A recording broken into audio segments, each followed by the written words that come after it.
Okay, let me start today. Political second chapter, India foreign policy. क्या start कर रहे हैं हम लोग? India foreign policy. Yes. What we are going to learn in this chapter, we have got introduced to the international system and its nature.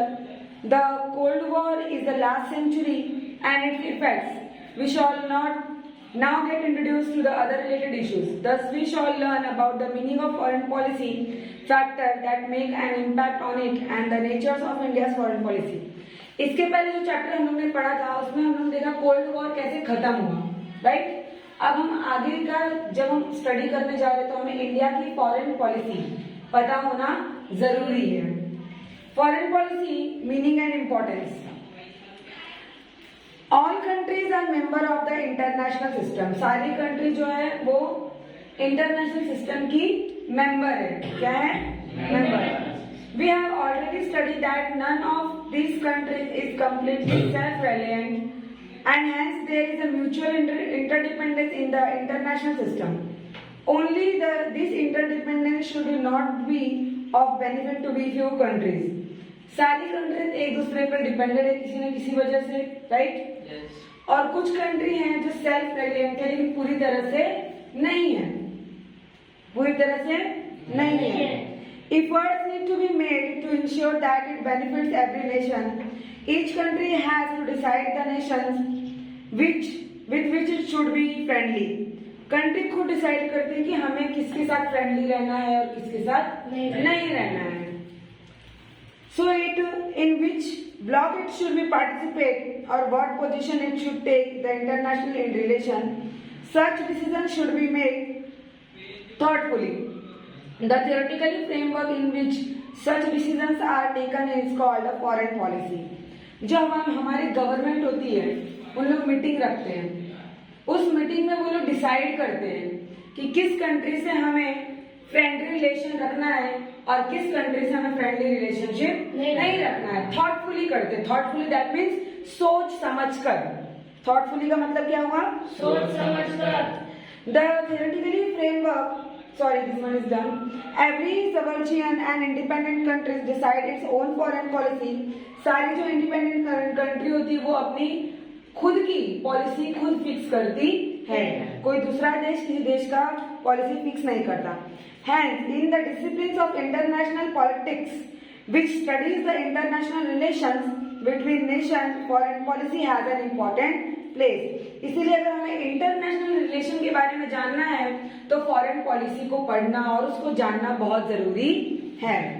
अब हमारा आता है next is the national interest. राष्ट्रीय. ओके, समझ में आ रहा है? Yes. Good. We have briefly understood what foreign policy means.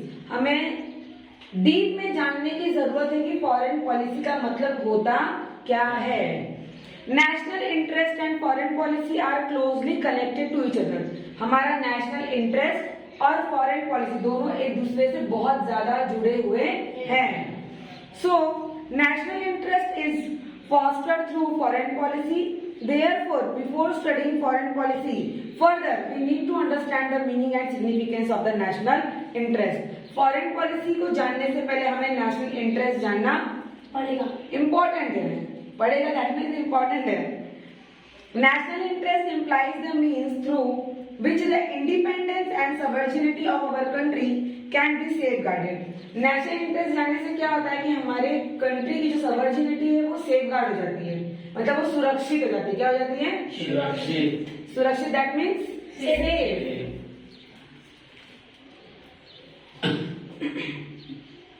National interest also include efforts to achieve our economic development. National interest क्या किस चीज में एफर्ट डालता है कि हमारा जो इकोनॉमिक डेवलपमेंट है वो हो जाए.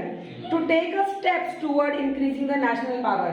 और उस वजह से नेशनल पावर को बढ़ाने के लिए उन लोग एक एक कदम आगे ले रहे हैं. मैं पीछे ले रही हूँ लेकिन वो लोग एक कदम क्या ले रहे हैं? आगे ले रहे हैं अपने नेशनल इकोनॉमिक डेवलपमेंट करने के लिए. When decisions are taken after giving a careful thought to what is beneficial and good for our country, we say that we are nurturing our national interest. अगर हम सब कुछ सोच समझ के करेंगे कि क्या चीज हमारे देश के लिए जरूरी है, बेनिफिशियल है, तो हम लोग क्या कर रहे हैं, हमारे देश को हम लोग क्या कर रहे हैं, नर्सरिंग कर रहे हैं। नर्सरिंग मतलब उसको पोषण दे रहे हैं, न्यूट्रिशन बोलते हैं हम लोग, तो नर्सरिंग। वैसे हम लोग अपने देश को क्या कर रहे हैं, पोषित कर रहे हैं। अच्छा, जैसे किसी पेड़ में अगर अच्छा पानी, अच्छा खाद डालो तो अच्छे फ्रूट आते हैं, राइट ना। Yes. वैसे ही हम लोग अपने देश को स्ट्रांग बना रहे हैं आगे के लिए। So we say that we are the nurturing national interest in this sense. इस वजह से अगर ऐसे इस तरीके से देखा जाए, the following factors are included in the international interest of any country. Defense that is the portion of the country independence, sovereignty and integrity is the highest national interest. Economic development is also an important national interest. Economic development भी एक हमारा important national interest है। So an economically weak nation will not be able to maintain its independence. जो economically मतलब क्या होता है, पैसे से जो वीक कंट्री होती है वो पूरी तरह से खुद पे डिपेंड नहीं रहती है, क्योंकि उनके पास किसी कमी है, पैसे की कमी है, money, right, finance. So hence economic development is understood to be an important national interest next only to defense. हाँ, खुद के बचाव के लिए उनको मनी की जरूरत पड़ेगी, और जो कि उनके पास नहीं होता है, इसलिए उनको दूसरे कंट्री पे डिपेंड होना पड़ता है। अब आएगा हमारा national interest and foreign policy. Okay, दोनों है। Foreign policy is drawn up to foster the national interest to defense and economic development. National interest is considered to be a goal and foreign policy is considered to be a means of achieve it. National interest जो रहता है वो हमारे लिए गोल की तरह होता है, एक ऑब्जेक्ट, पर्पस, और फॉरेन पॉलिसी उसको अचीव करने का तरीका। नेशनल इंटरेस्ट एक हमारे लिए क्या है, गोल है, एक पर्पस है, और हम लोग जो फॉरेन पॉलिसी बनाते हैं वो पॉलिसी उस गोल को अचीव करने का एक वे है, तरीका है, स्टेप बाय स्टेप। समझ में आया? Okay. So goals of the nation change with changes condition and time, accordingly national interest also change. अब जैसे हमारी परिस्थिति बदलती है, कंडीशन बदलता है, तो हमारा ऑब्जेक्ट बदल जाता है, हमारा पर्पस बदल जाता है, हमारी सोच बदल जाती है, राइट ना। अब जब हमें क्या अचीव करना है, हमने वो थॉट ही चेंज कर दिया, तो उसके लिए जो स्टेप्स लेने वाले थे वो स्टेप भी चेंज कर देंगे, right. These changes are reflected in the foreign policy. Therefore, foreign policy is always dynamic. Dynamic that means change होता रहता है, बदलता रहता है। Okay? Clear? Factors influencing foreign policy. कौन कौन से फैक्टर हमारी फॉरेन पॉलिसी पे इन्फ्लुएंस करते हैं, असर डालते हैं? Foreign policy decide what kind of relation to have with which country is the international system, but several factors affect the foreign policy while it is being decided. First हमारा है geographical location. हमारे foreign policy पे क्या effect करता है? Geographical relation. You must have seen the globe or map of the world. You can see the geographical location of any nation from that. एक आप लोग बड़ा सा मैप ले लो, उस मैप पे सारे कंट्रीज की इंफॉर्मेशन दी होती है, राइट ना। कहाँ पे कौन सी नदी जा रही है, कहाँ पे कौन सा मार्ग जा रहा है, कौन सा रेलवे है, ये वो सारी कंट्री कहाँ, छोटी बड़ी हर जगह की वहां पे इंफॉर्मेशन दी रहती है इसमें मैप में। तो हम लोग उससे मैप से जोग्राफिकल लोकेशन का पता लगा सकते हैं। Some countries are far away from other countries, while there are several neighboring countries around some countries.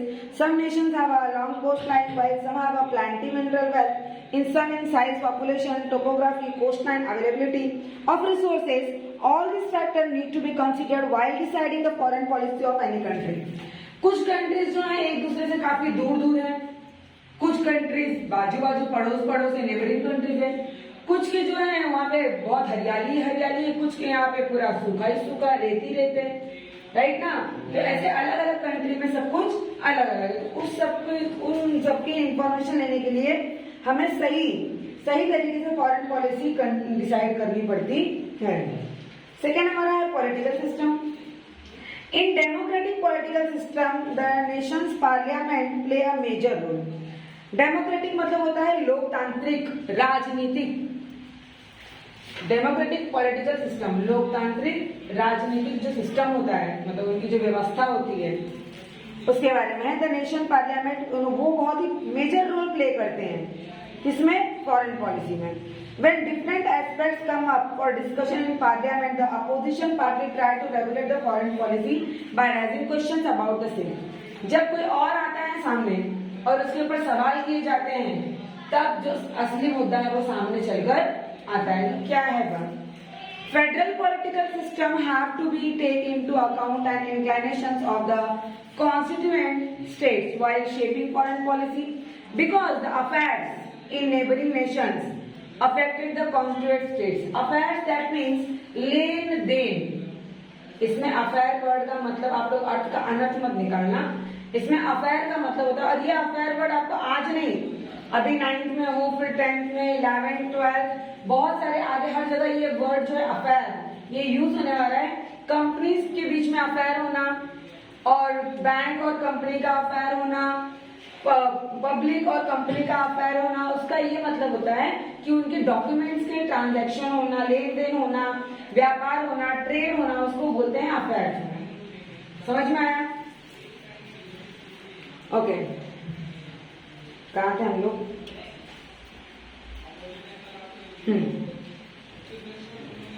Federal ना।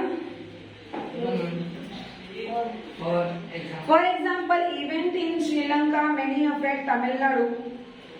अगर कोई इवेंट श्रीलंका में है तो उसका अफेक्ट कहाँ पड़ता है? तमिलनाडु और बांग्लादेश, राइट। वैसे ही बांग्लादेश का अफेक्ट पड़ता है वेस्ट बंगाल में। इन बांग्लादेश में affect the West Bengal and the North East India state. कहाँ पे इसका अफेक्ट पड़ता है? वेस्ट बंगाल और नॉर्थ इंडिया स्टेट। यस। और नेक्स्ट अब हमारा है इकोनॉमी। इकोनॉमी का मतलब होता है अर्थव्यवस्था, आर्थिक मतलब मनी, मनी पैसे, पैसे, फाइनेंस, फाइनेंस। समझ में आया? इन अ मॉडर्न टाइम, देखो बुक में ध्यान दो, in a modern time the economic condition of any country has acquired great importance in deciding foreign policy. As a result the economy impact foreign policy in 2 ways। किसी भी आजकल के जो modern time है, इसमें जो हमारी इकोनॉमिक कंडीशन होती है, ये बहुत बड़ा अपना रोल प्ले करती है हर एक चीज डिसाइड करने में, राइट। इसके 2 तरीके हैं। First is the foreign policy is shaped by need to establish economic relation. Foreign policy से हमारे इकोनॉमिक रिलेशन स्ट्रांग होते हैं, right.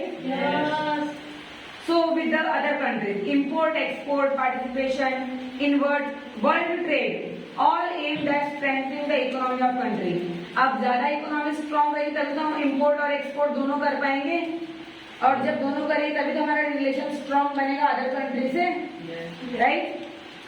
And second is that in today's world, the issue of economic security are as important as national security. जितना हमारे national security important है, वैसे ही हमारे economical security भी इम्पोर्टेंट है। जितना हमारे घर की सुरक्षा करना जरूरी है, उतना ही हमारे पैसे की सुरक्षा करना भी जरूरी है, राइट ना। पैसा कोई चोरी कर लेगा चलेगा क्या? घर को चोरी करेगा चलेगा क्या? A country is recognized to be a powerful in proportion to the economic security is enjoyed. Country having a strong economy are less dependent on others and they can have an independent foreign policy as well.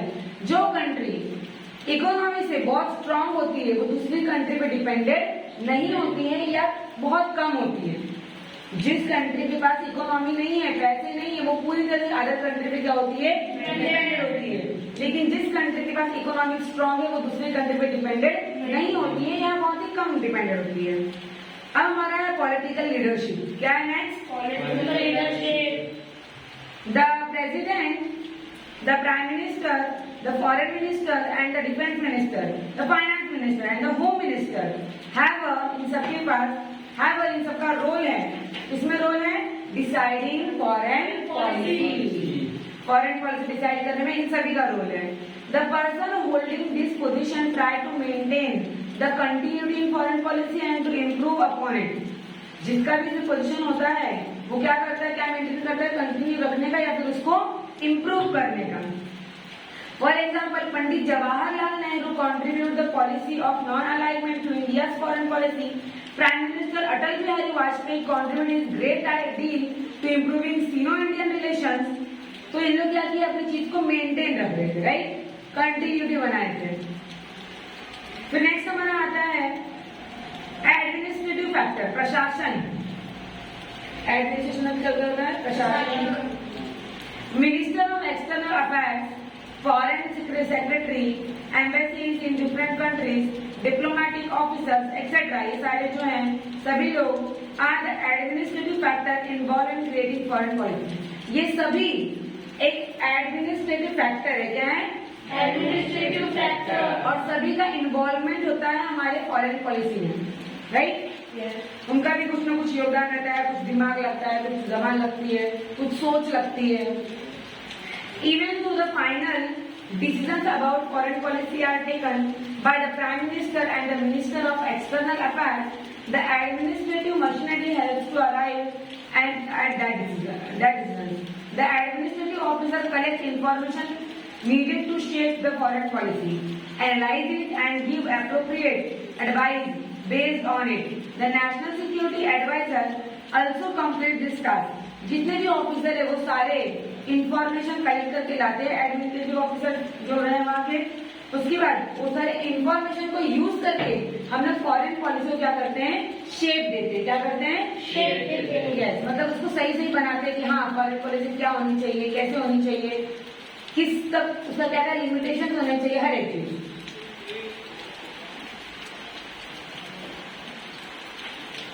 India's foreign policy. अब India का foreign policy देखेंगे।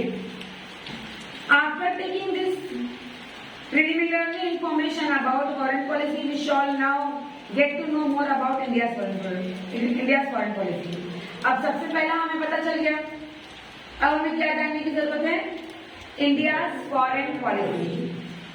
India got independence in 1947. India कब independence हुई, 1947. and from then onward we started shaping our foreign policy independently. और तब से ही हमने अपनी फॉरेन पॉलिसी को शेप देना शुरू कर दिया था, right. So the directive principles of state policy have laid down guidelines about how to shape foreign policy. हमने गाइडलाइन ली कि हम अपने फॉरेन पॉलिसी को किस तरह से शेप करें।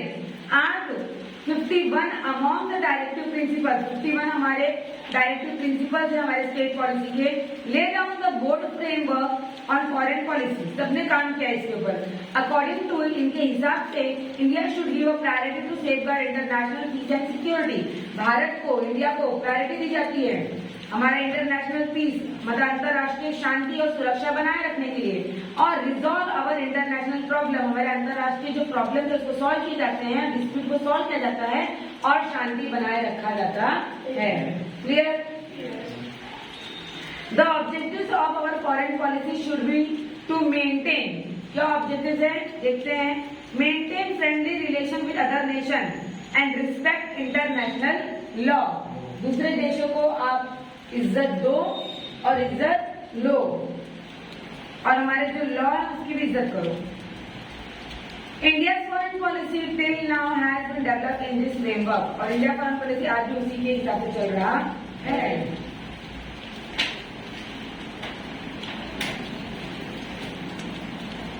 Some more objectives of India's foreign policy are as follow, कुछ और दिए हुए हैं, हम लोग देख लेते हैं।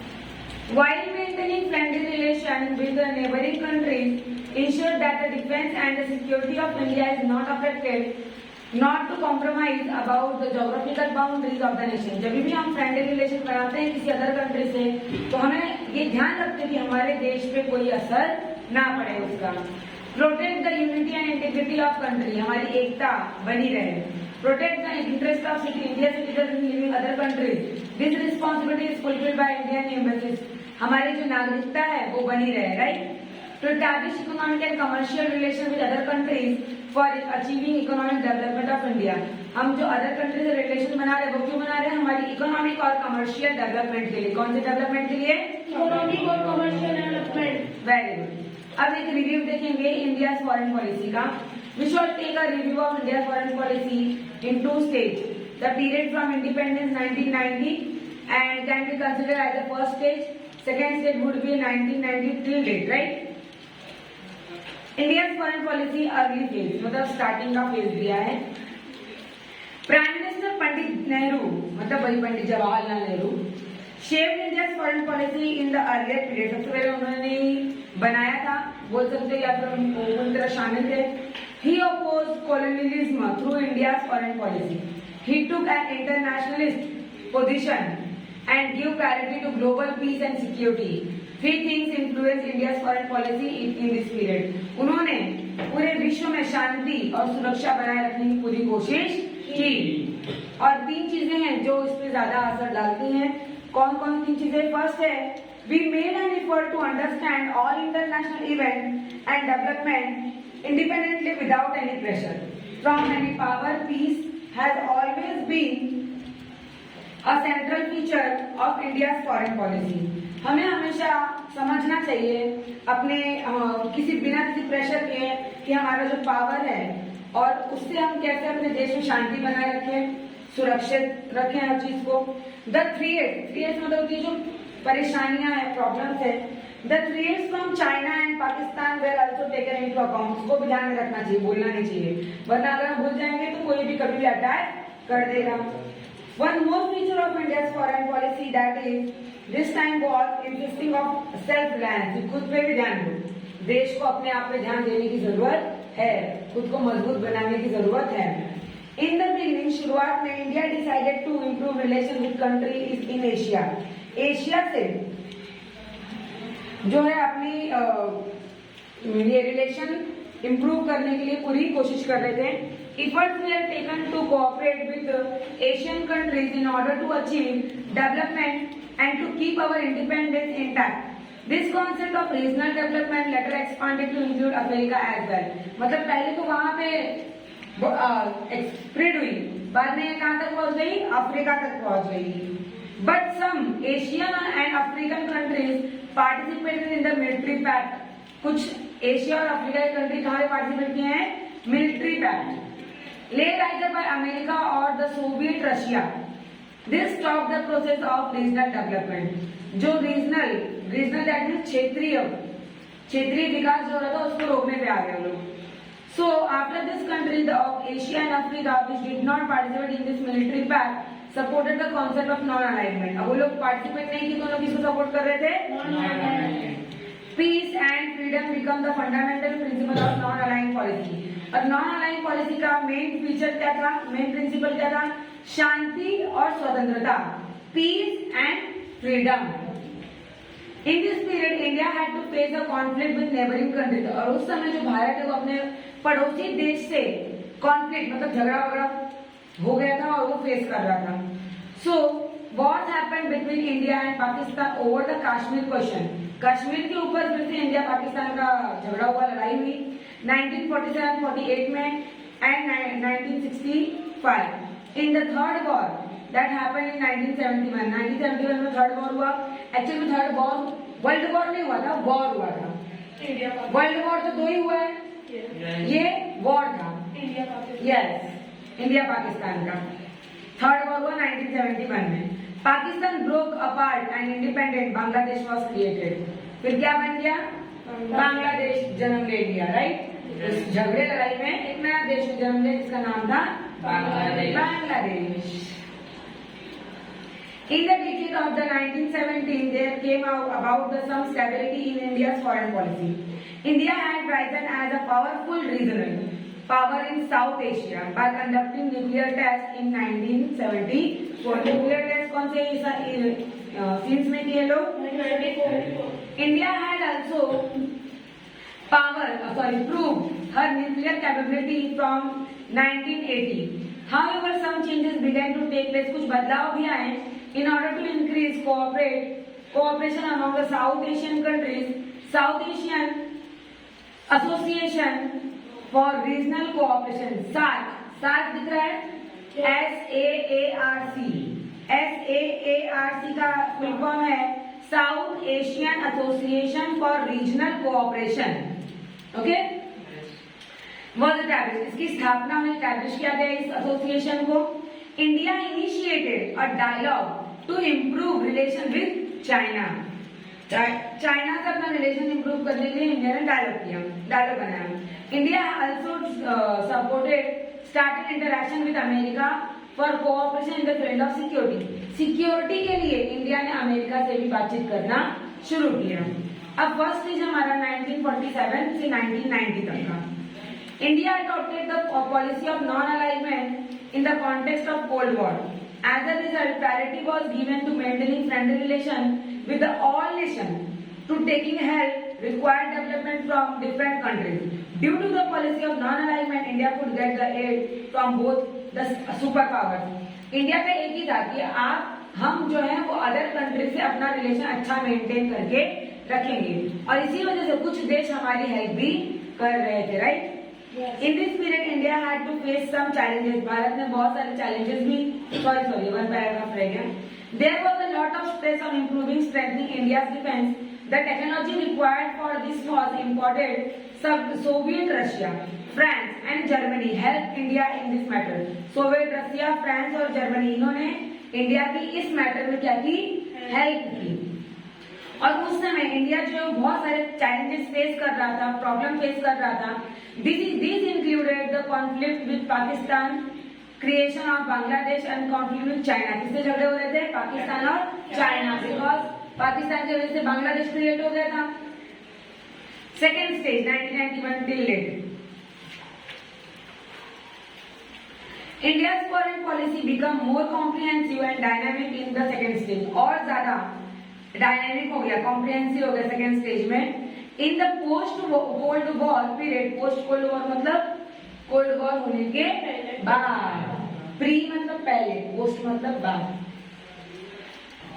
The priority no longer remain to political and military relation. की प्रायोरिटी ज्यादा नहीं रही. Right. Several other dimensions like economic, trade, education and technology got included in foreign policy. सब शामिल हो गए फॉरेन पॉलिसी में. After 1991 1991 के बाद India reduced the government control over the economy and adopt the open economy policy. क्या उन्होंने start किया? Open economic policy. क्या स्टार्ट की? Open economic policy. Naturally, there was an increase in trade with neighboring countries. किससे trade अपना बढ़ाया? Neighbouring countries से, पड़ोसी देशों से. Our share in world trade increased. Efforts began to made to increasing the rate of economic of growth. Economic growth के लिए ये सारे काम हम लोग कर रहे थे ना, और किस लिए करेंगे? In the decade after 1990, 1990 के बाद, our relation with the South Asian country like Singapore, Thailand, Vietnam, etc. become stronger. हमारे relation strong हो गए. Our trade exchange with Israel, Japan, China, Europe Union increase. हमारा trade भी बढ़ गया. India began to participate in organization at the international and regional level more than before. For example, G20 and BRICS. India ने भाग लेना शुरू किया. G20 में पार्टिसिपेट किया था. ब्रिक्स का फुल फॉर्म है Brazil, Russia, India, China, south Africa.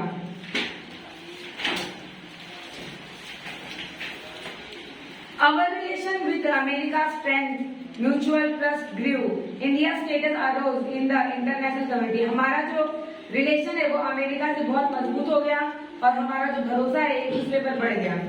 India's nuclear policy is an important part of Indian foreign policy. Nuclear policy जो है वो बहुत important है foreign policy के लिए. You must have studied the meaning of nuclear energy. Nuclear energy का मतलब तो आपने पढ़ा ही होगा. Very good. And its use in subjects like a history, geography or chemistry, right?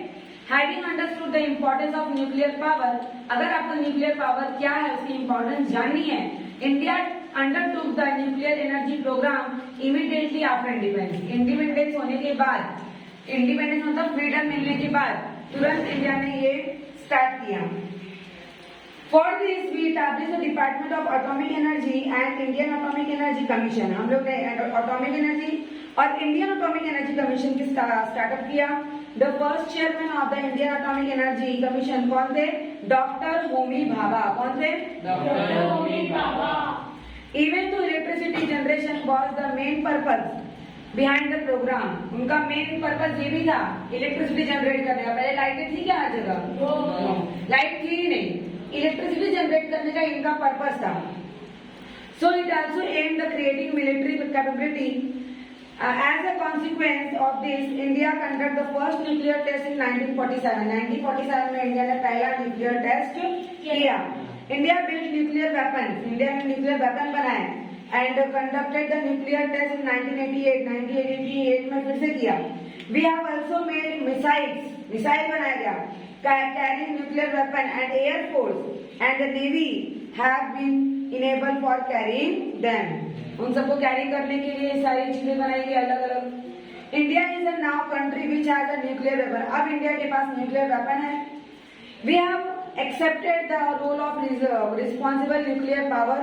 हम वो रोल को एक्सेप्ट भी कर सकते हैं. India has been a consistently supporting effort of disarmament. हथियारों को भी इंडिया ने सपोर्ट किया है. Because it is India position that there should be a peace and security in the world. क्योंकि ये हमारा भारत को ही सोचना पड़ेगा कि भारत में शांति और सुरक्षा कैसे बनी रहे. Right. So having taken a survey of foreign policy in this way, we are going to study India defence system. अब आगे हम देखेंगे India defence system next. Right. So chapter is over. समझ में आया? Very good.